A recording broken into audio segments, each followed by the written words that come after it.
Καλώς ήρθατε στο δεύτερο μέρος, ελπίζω να μείνετε μερικοί εδώ. Λοιπόν, πάμε να δούμε τι γίνεται τώρα. Είχαμε βάλει λοιπόν πάνω στη ζυγαριά στην πρώτη γύρα το ABCD και το 0, 1, 2, 3. Ας υποθέσουμε ότι αυτή τη φορά δεν είχαν το ίδιο βάρος και ότι η ζυγαριά έγειρε προς μία μεριά. Έστω ότι το ABCD βρισκόταν κάτω και το 0, 1, 2, 3 ήταν πάνω. Ή μία από τις ABCD είναι πιο βαριά ή μία από τις 0, 1, 2, 3 είναι πιο ελαφριά. Θα μπορούσε να είναι και ανάποδα η ζυγαριά, αλλά η απόδειξη είναι τελείως ίδια, τελείως ισοδύναμη, οπότε δεν έχει νόημα να το κάνω αυτό. Τότε θα πάμε στο δεύτερο γύρο και θα κάνουμε ένα όμορφο και έξυπνο τέχνασμα. Πριν όμως θα αντιγράψω λίγο το αποτέλεσμα του πρώτου γύρου, για να έχετε μία εικόνα, γιατί χωρίς αυτό δεν θα το καταλάβετε εύκολα. Λοιπόν, πάμε να δούμε τι μπορεί να έχει γίνει στο δεύτερο γύρο. Στο δεύτερο γύρο θα βάλουμε πάνω δύο τριάδες, θα είναι πονηρά τοποθετημένες οι τριάδες, θα πάρουμε την μπάλα α. Θα πάρουμε μία από τις ε, f4 και 5, ας πούμε το ε, για την οποία γνωρίζουμε ότι δεν έχει διαφορετικό βάρος.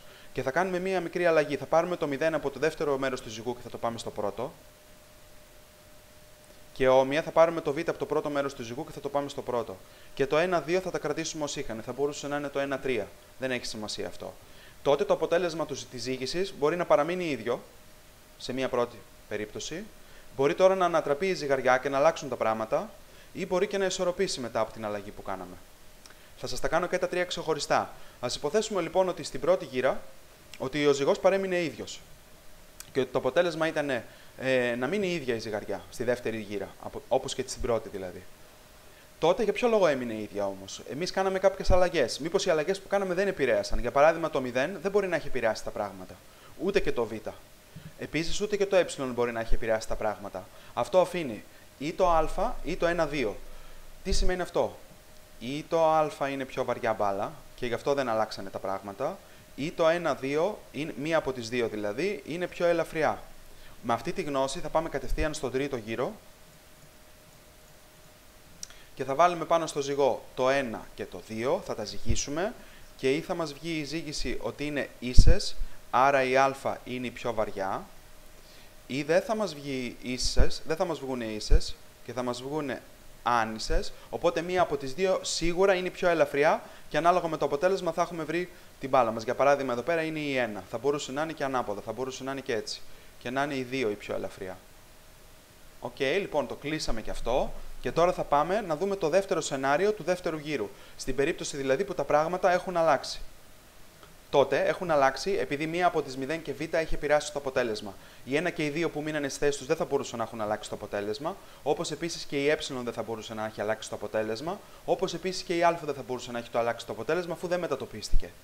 Αυτό σημαίνει ότι ή η 0 είναι πιο βαριά, πιο ελαφριά, αφού άλλαξε τώρα ο ζυγός, ή η β είναι πιο βαριά. Πάμε λίγο να το σημειώσουμε.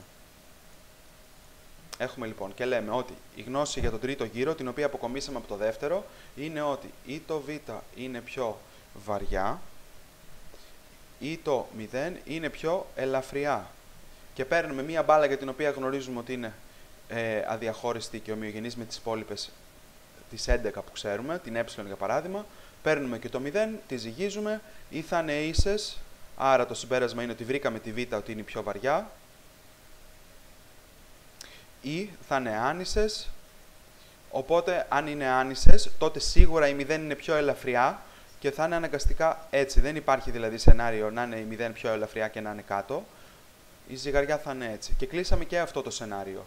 Και έχει μείνει ένα τελευταίο κομμάτι για την απόδειξη, όπου στο δεύτερο γύρο τα πράγματα είχαν έρθει ισορροπημένα. Δηλαδή το κομμάτι Γ. Εδώ. Λοιπόν, στον πρώτο γύρο ο ζυγός είχε γυρίσει έτσι. Στο δεύτερο γύρο όμως με τις τριάδες που επιλέξαμε τελικά ο ζυγός ισορρόπησε. Τι έγινε? Έγινε το εξής. Αγνοήσαμε κάποιες μπάλες που δεν τις χρησιμοποίησαμε καθόλου και ήταν σίγουρα το CD που δεν το χρησιμοποίησαμε και αγνοήσαμε και την μπάλα 3. Αυτό σημαίνει ότι από το δεύτερο γύρο ήδη αποκομίζουμε τη γνώση πως είτε μία από τις CD ήταν πιο βαριά είτε η 3 ήταν πιο ελαφριά. Και πηγαίνουμε τότε στον τρίτο γύρο και γνωρίζουμε ότι, με συγχωρείτε λίγο να το φτιάξω, ωραία, εδώ είμαστε, γνωρίζουμε ότι ή μία από τη C και D είναι πιο βαριά, ήδη από το δεύτερο, ή η 3 είναι πιο ελαφριά. Και όμοια με την προηγούμενη λογική, βάζουμε πάνω το C και το D και αν μας έρθουν ίσες, αυτό σημαίνει ότι η 3 είναι πιο ελαφριά. Αν όμως δεν μας έρθουν ίσες, θα έρθει ένα αποτέλεσμα του τύπου αυτού, οπότε βρήκαμε πως είναι το C ή θα έρθει ανάποδα, οπότε βρήκαμε ότι είναι το D, γιατί γνωρίζουμε σίγουρα ότι είναι πιο βαριά μία από τις δύο. Οπότε αυτό κλείνει όλα τα σενάρια της απόδειξης, τα οποία σενάρια τα έχουμε πει και από τον πρώτο γύρο και αυτό δεν έχει περισσέψει κάτι άλλο να σας κάνω. Σε κάθε περίπτωση έχουμε βρει την διαφορετική μπάλα.